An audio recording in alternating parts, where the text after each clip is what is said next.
بڑے افسوس کے ساتھ کہنا پڑتا ہے کہ میں نے ویڈیو بنائی اور اس ویڈیو کے بنانے کے بعد جب وہ اپلوڈ ہوئی تو اپلوڈ ہونے کے بعد ہمارے دوستوں نے اپنی روایت کو برقرار رکھتے ہوئے نیچے کومنٹس کے اندر اپنے کومنٹس کرنا شروع کر دیے۔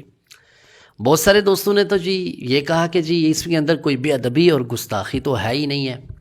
ایسا لگ رہا ہے کہ یار نیچے کومنٹس کرنے والے کوئی بہت بڑے مفتی اور بہت بڑے عالم اسلام اور شیخ الاسلام اور بہت بڑے محقق اور مدقق اور محدث ہیں۔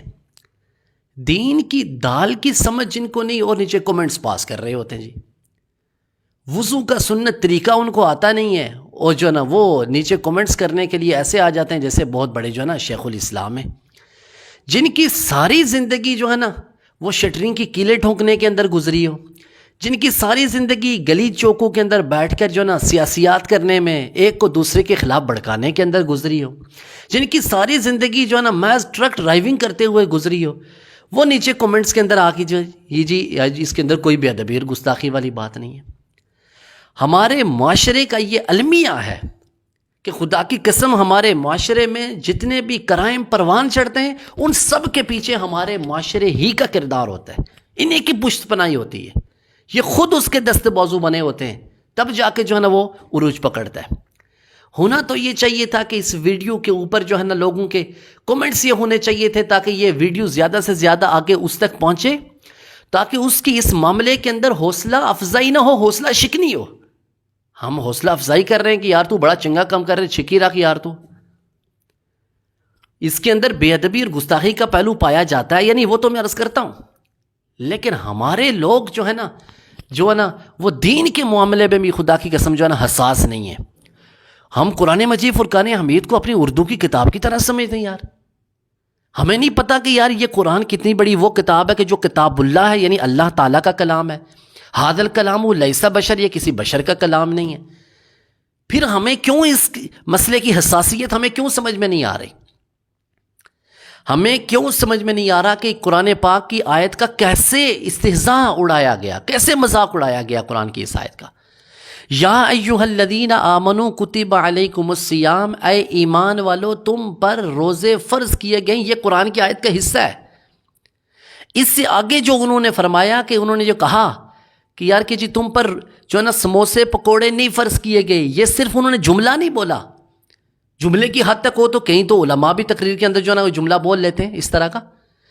انہوں نے یہ جملہ قرآن کی آیت کے ساتھ ایڈ کر کے اس کو لوگوں کو انٹرٹین کرنے کے استعمال کیا ہے، اس کو جغت بازی کے طور پر استعمال کیا گیا۔ آپ نے ویڈیو کا اینڈ نہیں دیکھا، اس کے اوپر جو دو تین ساتھ کھڑے ہوتے ہیں وہ بھی بڑے ہنس رہے ہوتے ہیں خود بھی یہ ٹک ٹاکر صاحب بڑے مزے کے ساتھ میری ویڈیو وائرل ہوگی، بہت چنگا کام کر رہے ہیں یار تو۔ اور ہمارے لوگ جو کہہ رہے ہیں اس کے اندر کوئی بے ادبی اور گستاخی نہیں ہے۔ قرآن کی آیت کو آپ لوگوں کو انٹرٹین کرنے کے لیے استعمال کیا جا رہا ہے، اس کو فن کرنے کے لیے استعمال کیا جا رہا ہے، اس کو جغت بازی کے طور پر استعمال کیا جا رہا ہے کہ قرآن کی توہین اور قرآن کی یہ بے ادبی نہیں ہے۔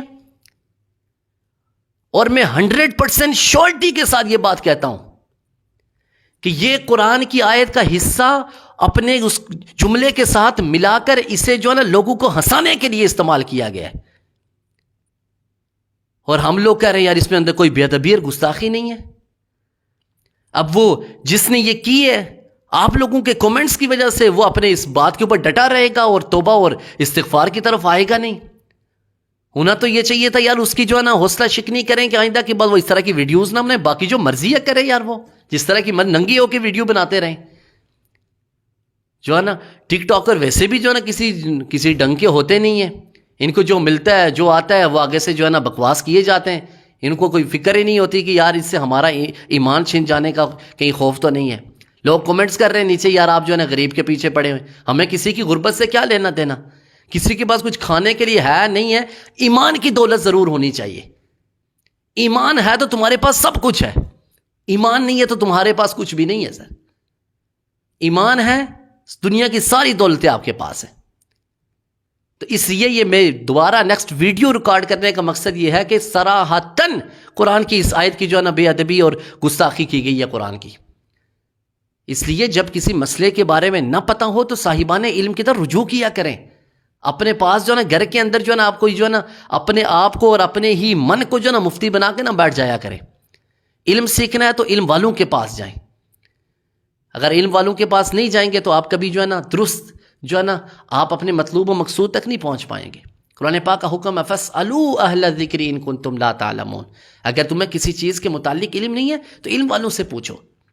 اللہ تعالیٰ مجھے اور آپ کو ماہ رمضان المبارک جو ہے نا اللہ اور اس کے رسول کے رضا والے کاموں کے اندر گزارنے کی توفیق نصیب